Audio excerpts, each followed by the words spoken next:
In the name of the Father, and of the Son, and of the Holy Spirit. Amen.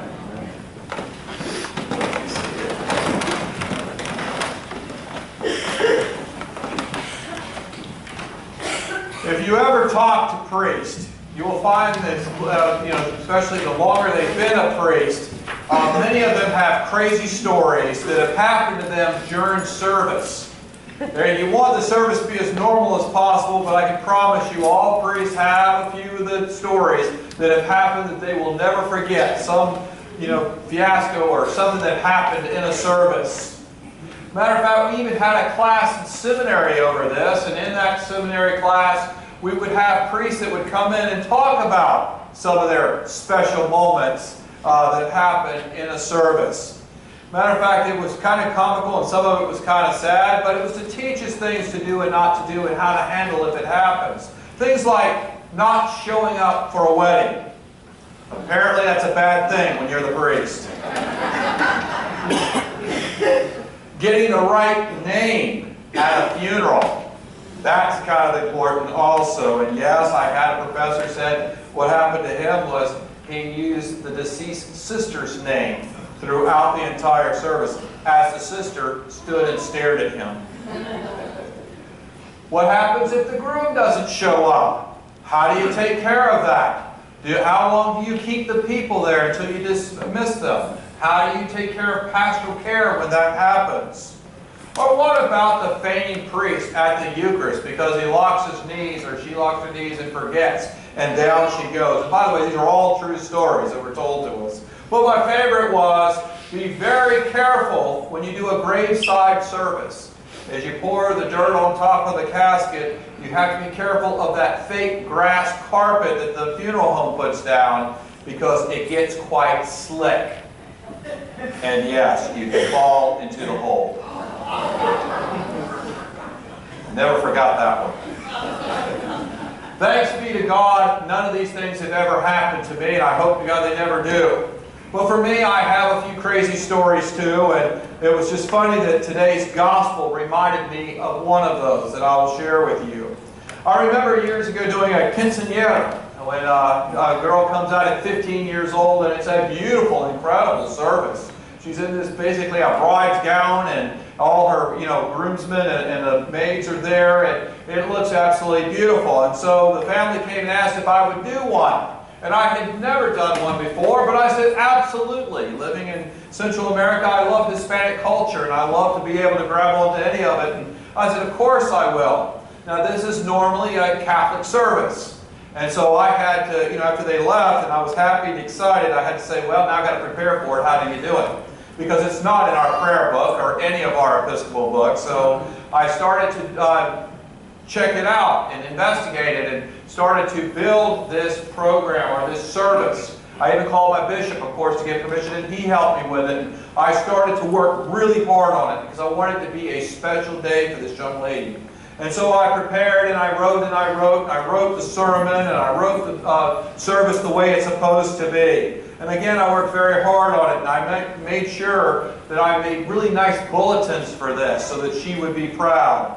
I announced it each week in the announcements to the church, and they were very excited about it, and they could not wait for it to happen. Finally, the big day comes, and it was a 5 p.m. service on Saturday, and many of our church members showed up, and they were very excited. They had gifts, they had cards, and all of that. They were, the people were ready. They really were ready. They had been waiting, and they were ready for this. Many had never seen one, and they wanted to really experience it. There was excitement in the air, and people were talking and laughing, kind of like right before a wedding. You know how when you walk into the church and people are talking, it's almost so thick you could cut it with a knife, but people just excited and ready to celebrate. And it was a good time in the church as people are watching me as I'm lighting the candles and getting everything ready, and everybody's giving me thumbs up and all that, and big smiles. But soon things would begin to change. The time for the service was to begin at 5 p.m. and the family was instructed to be there at 4 p.m. But there was one big problem. It hit 5 o'clock and there was no family or party to be found. Minute by minute, people began to start looking at their watch about every 5 minutes. And they're like looking and kind of shaking their head. Minute by minute, people were looking at me all dressed up, going, "What are you going to do?" I had no answer. Minute by minute, they started to watch the candles. We had wax candles as I had lit them 20 minutes before, and they were starting to go down and wondering, what is he going to do? And minute by minute, people began to get antsy. You could see them in their seats and starting to come over and talk with each other and not quite sure what to do. And if you know me at all, you know that I like to start things exactly on time. So you can imagine how my mood was as we went past 5 o'clock. After an hour past the time, the family was still not there. Though there were no phone calls, and all the phone calls that I did were ignored. I started to worry. I really began to worry because I thought, my God, have they been in a car accident? Or is the mom sick? Or are they in the ER with one of the children? Or what's going on? And again, I started all these frantic phone calls to find out what happened. And then I said to myself, it's been over an hour now, do I send the people home? And they're all looking at each other, and I've just about said, guys, I guess we're not going to do this today, when suddenly I see the limos coming down the driveway as fast as they could. And I turned, and the excitement kind of came back into me, and I said, well, here they come. Everybody take your seats. And everybody did. But instead of coming into the church, they began to take family pictures outside. People began talking.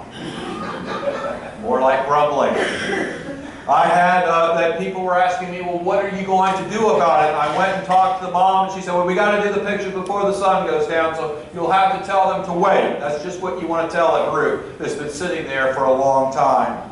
A couple of people decided that they were going to go and get bottled water for the people that were in the church, because we didn't have any at the church, because who thought about that? And so they were going to go and buy bottled water, because some people had been there an hour and a half already and were getting thirsty.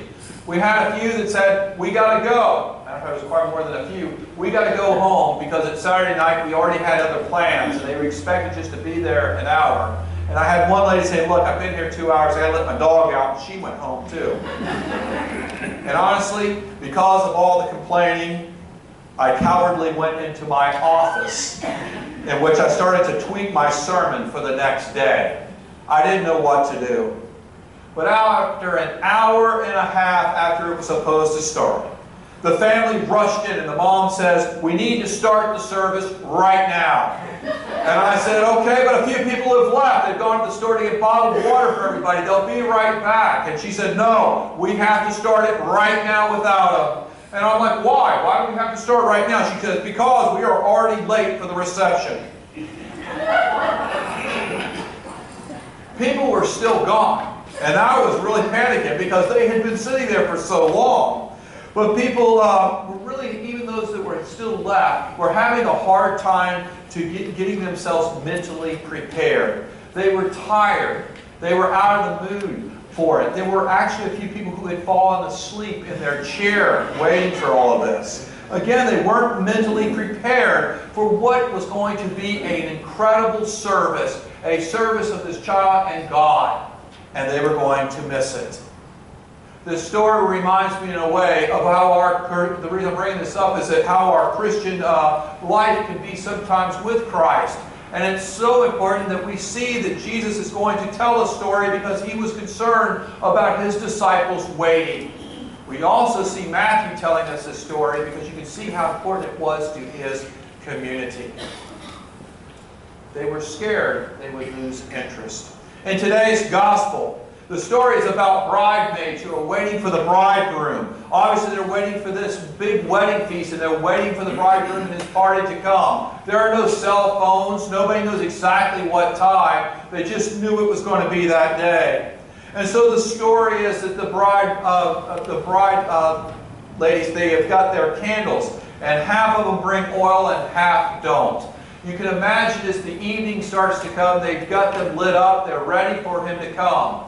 But suddenly, like the church, hour by hour, they began to wait. And they waited till they lost interest and they fell asleep. But then midnight comes. And at the midnight hour, somebody screams, "Here comes the bridegroom." And the ladies jump up and they realize that half of them are unprepared. They've been burning the oil all night. And suddenly, half of them have no oil. And then there's a joke actually in this. I don't know if you caught it. The early church would have. They say, "We need your oil." We don't have any. The other said, "We don't have enough for both of us. Go out to the market, to the dealer, and buy some and come back." And the ladies do. What time is it, folks? It's midnight. There's no place open. And so they leave. That's the funny part. They leave and they're gone for whatever reason in the dark because they had no oil.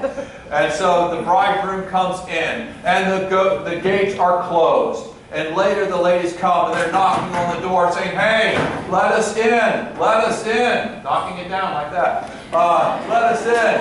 We're part of the party." But the bridegroom says, "I'm sorry. I don't know you." What he's saying is, "I only know those that were prepared and ready to go." Again, we can see that this is so important to Jesus to tell his disciples. He wants them to know that they have to wait. And he tells them that there is no time, only the Father knows when. We see that Matthew thinks the same thing for his community. He's concerned about their waiting. After all, we see this throughout our Christian history. You see in the very early church, when we're talking about Peter and Andrew and John and James, they all believed that Jesus was going to come back any minute. They saw him ascend. He'll be back any day. It could be next week, maybe next month. We even see it in the writings of Paul. Paul even talks to us with the mental picture of Jesus will be back in my lifetime, any minute. Matter of fact, that's why Paul says, when somebody asks him about marriage, he says, "Well, I don't have anything against marriage," but his question is, why would you do it? Jesus is coming back any minute, so why would you waste your time getting married or having children or having these families?